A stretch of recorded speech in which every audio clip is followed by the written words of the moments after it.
मरसिया कहा, धोती कहा, देसी कहा, इंडियन कहा, बिहारी कहा। जब आप आंदोलन करते हैं तो कहते हैं बिहार बाटा मान से आए।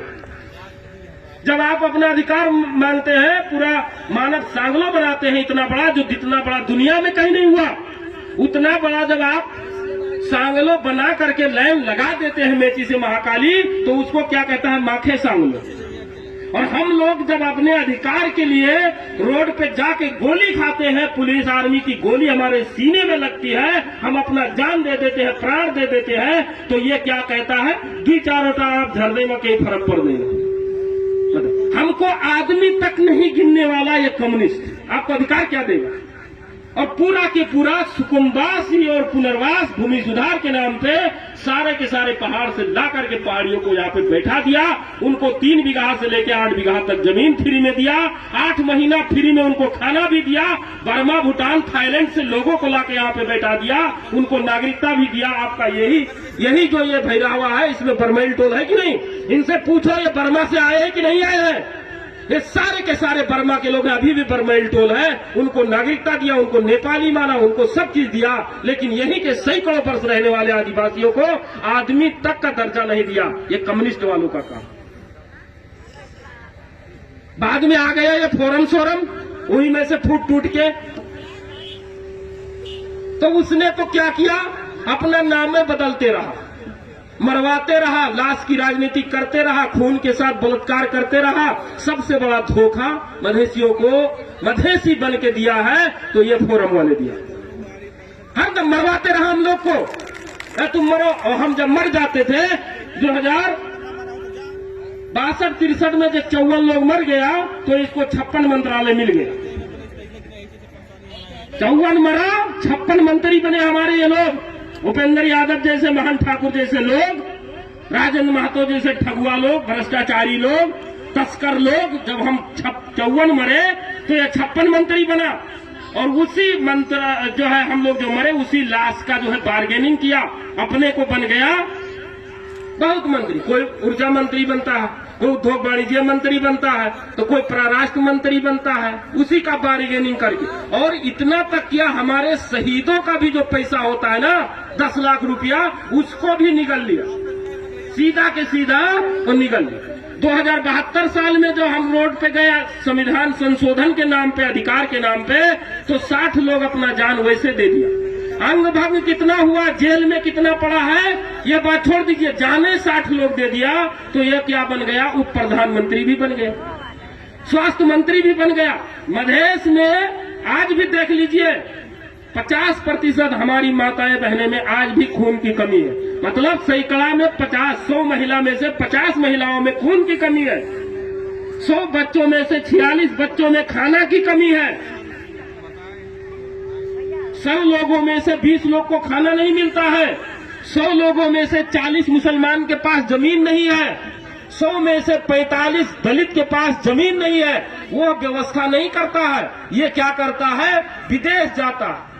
ये हमारे उपेंद्र जी 18 महीना सरकार में रहे, 30 बार विदेश भ्रमण किए, 30 बार, लेकिन 3 बार भी नहीं आए कि चल के भाई देखते हैं मधेश में, हम स्वास्थ्य मंत्री हैं तो मधेश में स्वास्थ्य की अवस्था कैसी है, शिक्षा की अवस्था कैसी है, रोजगार की अवस्था कैसी है, यह कभी नहीं देखने आए। तो इससे बड़ा धोखेबाज कोई हो ही नहीं सकता, इससे बड़ा गद्दार धोखेबाज कोई हो ही नहीं सकता। इसने धोखा दिया। याद कीजिए अब आप लोग, 1 नंबर में मीडिया के मित्र हैं तो लिखे कि राजा ने मधेसियों की सभ्यता को बर्बाद किया, राणा ने हमारी संपत्ति को दोहन किया, कांग्रेस ने हमारी संपत्ति को बेचा, कम्युनिस्ट ने हमारी संपत्ति पे कब्जा किया, जसपा जो अभी ये समाजवादी राजपा का संगठन बना हुआ है, इसने हमारे भावना और हमारे मत का सौदा किया। इतने बड़े गद्दार और खतरनाक लोग हमारी व्यवस्था में रहे, तो आपके लिए तो कोई व्यवस्था नहीं बदला ना। आप तो जैसे थे वैसे रह गए। 10 बरस से जो उधर से आया उसका बिल्डिंग 3 मंजिला बन गया, लेकिन आप सैकड़ों वर्ष से यहाँ पे है, उसी झोपड़ी में है, आज भी उसी झोपड़ी में है। और सिर्फ झोपड़ी में है नहीं, आज वो दिन आ गया जो कम्युनिस्ट अपने को सर्वहारा वर्ग की पार्टी कहती है, गरीब की पार्टी कहती है, वही लोग आज हमारी झोपड़ी में भी बुलडोजर चलवा रहे हैं। सड़क विस्तार के नाम पे हमारा घर वही लोग आज गिरवा रहे हैं। आप देखिए गांवों में, यदि उनके पास न्याय और सत्यता होता तो 10 बरस पहले आकर के आपके गांव का योजना बनाते और आपसे कहते भाई इतना जमीन छोड़ के आप घर बनाओ, वरना कल ये घर आपका सड़क में चला जाएगा। तो क्या हम लोग मर मर के जो कमाते हैं 10-20 रुपया, 100 रुपया, 1000 रुपया, उससे अपना ईंटे का दीवार भी नहीं बनाते, छोड़ के बनाते। और वो हमको ज्ञान नहीं था, वो हमको जानकारी नहीं दिया ये सरकार, और आज आकर के हमारा घर गिरा रहा है। और क्या कहता है पता है क्या कहता है? ये देसी धोती है यस्ते हुनछन, जहां बसन ते ही हकछन, ये रोड में बसन रोड तब जाकर घर बनाओ छन, घर में भटक रहा क्या भटकिन जा, हम ही नेपाली हेरू, हम पहाड़ी हेरू को गाँव तो भटकी देना। अब बताइए, जिनको सरकार योजना तहत बैठाया है उनका घर कैसे गिरेगा? वो पहाड़ी सबको ला करके योजना तहत बैठाया कि यहाँ से इतना में घर बनाओ, इतना छोड़ना है, यहाँ स्कूल रहेगा, यहाँ खेल मैदान रहेगा, यहाँ तुम्हारे बच्चे पढ़ेंगे, यहाँ पे खेलेंगे, यहाँ पे तुम लोग खेलना, पढ़ना, लिखना, सारा व्यवस्था करके बैठाया, तो उसका क्या गिरेगा? हमको कभी गांव में कोई बताने आया था? कोई कभी नहीं बताने आया कि आपको क्या करना है, आपकी शिक्षा की व्यवस्था बर्बाद हो रही है, उसको कैसे सुधारना है, आपका स्वास्थ्य व्यवस्था खत्म हो रहा है। जो 30 बरस का आदमी है लगता है वो 50 बरस का होगा, क्योंकि उसके शरीर में खून की कमी है। जब शरीर में खून की कमी होगी तो कर क्या पाएगा? आज हमारी माताएं बहनें जो बच्चे भी पैदा करती है ना, वो भी कमजोर पैदा होता है, जन्मजात बच्चा कमजोर पैदा होता है, क्योंकि उनके शरीर में खून की कमी है। और खून की कमी वाला माँ जब बच्चा पैदा करेगी तो ऑलरेडी कमजोर रहेगा। और जब कमजोर बच्चा के साथ आज ये क्या कह रहा है ना, नियम कानून तो सबको लागी बराबर था, नियम मत था नहीं, मदसिया पढ़े पी नौकरी पाऊ देना, तीन और बड़ी लोक सेवा में फाइट करूँ ना। अब बताइए आप, जो बच्चा जन्मजात कमजोर पैदा होता है, जिसकी पढ़ाई भी कितने किस्म की होती है, मिर्चा को खुरसानी, नमक को नून कह के पढ़ता भी है बेचारा, वो कल कंपटीशन करके उनके बराबर कैसे जा पाए? इसलिए हम कहते हैं कि मधेश में राजनीति की अति आवश्यकता है।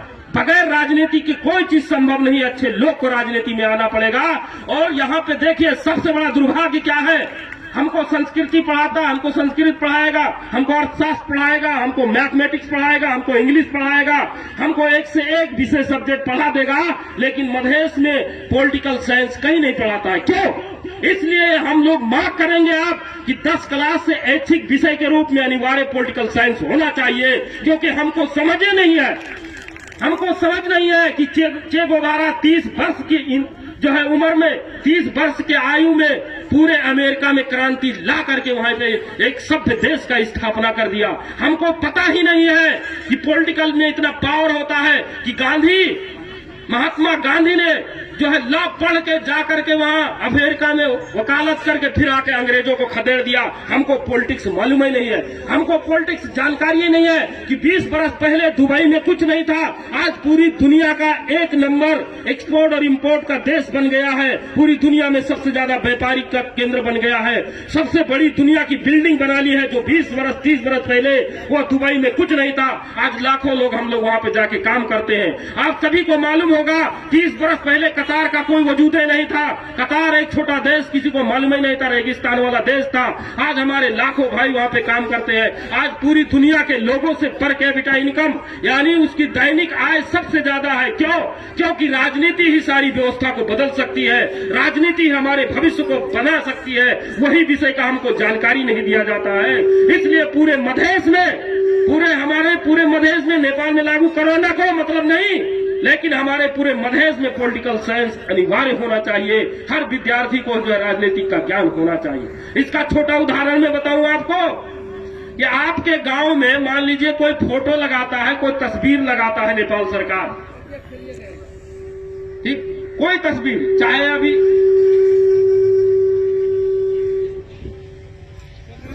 अभी ओडीएफ का देखिए, जो सर सफाई वाला योजना चलाया भाई, दिशा पिसाब मुक्त गांव पालिका, नगर पालिका, कुछ भी हो, गांव हो, ये योजना मान लिए चला।